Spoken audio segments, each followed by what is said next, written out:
Hello guys, welcome to my channel. நான் உங்கள் யுவராஜ். நீங்கள் பார்த்து கொண்டிருப்பது யூ சீரியஸ் யுவராஜ். இன்றைக்கி நாம் லாஸ்ட் நைட் நடந்த முக்கியமான பிரேக்கிங் நியூஸை பற்றி தான் பார்க்க போகிறோம். என்னென்னு பார்த்தீங்கன்னா, ஃபஸ்ட்டு தமிழக முதல்வர் மு க ஸ்டாலின் அவர்கள் சென்னையில் உள்ள பகுதியில் ரூபாய் 261 கோடி மதிப்பிலான குளோபல் ஸ்போர்ட்ஸ் சிட்டி என்ற திட்டத்தை அடிக்கல் நாட்டி தொடங்கி வைக்கிறார்.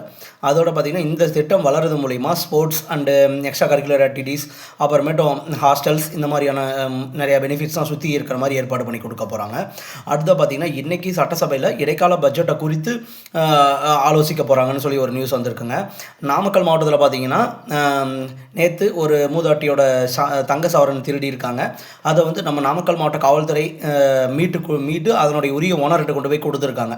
அடுத்ததாக பார்த்தீங்கன்னா, தமிழ்நாடு மாநில அங்கன்வாடி ஊழியர்கள் மிகப்பெரிய அளவில் போராட்டம் நடத்தி வந்துட்டு இருக்காங்க.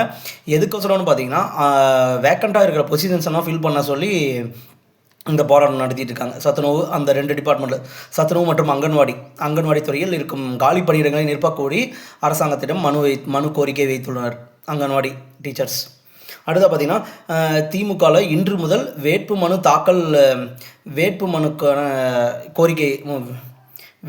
தாக்கல் நாளை முதல் தொடங்கும். கட்சியில் அவங்களுடைய வேட்புமனுக்கள் விருப்ப மனு கொடுக்கலான்னு சொல்லியிருக்காங்க. அடுத்ததாக பார்த்திங்கன்னா, பாரத பிரதமர் மோடி அவர்கள் இன்றைக்கி தமிழ்நாடு வரது உறுதி பண்ணியிருக்காங்க. இன்றைக்கி தமிழ்நாடு என்றைக்கு வரான்றது தெரியலங்க, ஆனால் தமிழ்நாடு வரப்போகிறது உறுதி பண்ணியிருக்காங்க. அடுத்த பார்த்திங்கன்னா, மதுரை மாவட்டத்தில் பறிமுதல் செய்யப்பட்ட ரூபாய் 1.5 கோடி மதிப்பிலான கஞ்சா அப்படியே தீயிட்டு எரித்து இது பண்ணியிருக்காங்க, எரித்து அழிக்கப்பட்டிருக்குங்க. அடுத்த பார்த்திங்கன்னா, திராவிட களஞ்சிய திட்டத்தின் கீழ் பெரியார் மற்றும் அண்ணா சிந்தனைகளை 7 புதிய நூல்களாக வெளியிட தமிழ்நாடு அரசு வெளியிடப்பட போகிறதா நியூஸ் வந்திருக்குங்க. அடுத்த நம்ம எதை பற்றி பார்க்க போகிறோம்னா,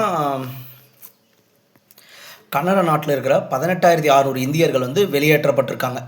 கிட்டத்தட்ட என்ன காரணம்னா, அங்கே இருக்கிற விலைவாசி, அப்புறமேட்டு வேலையின்மை, இதெல்லாமே பார்த்திங்கன்னா இதனால் காரணத்தால் தான் அங்கே இருக்க இந்தியர்கள் வெளியேறிட்டே இருக்காங்க. வெவ்வேறு நாடுகளுக்கு பிளான் பண்ணிகிட்டு இருக்காங்க.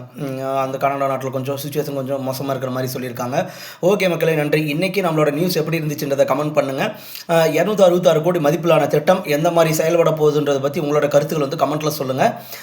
கஞ்சா எரிக்கப்பட்டது குறித்து உங்களுடைய கருத்தை நம்ம கமெண்ட்டில் ஷேர் பண்ணுங்கள். மக்களே, ரொம்ப நன்றி. என்னுடைய சேனலை சப்ஸ்கிரைப் பண்ணிக்கோங்க. அடுத்த அப்டேட்ஸ் உங்களுக்கு கொடுக்குறேங்க. தேங்க்யூ.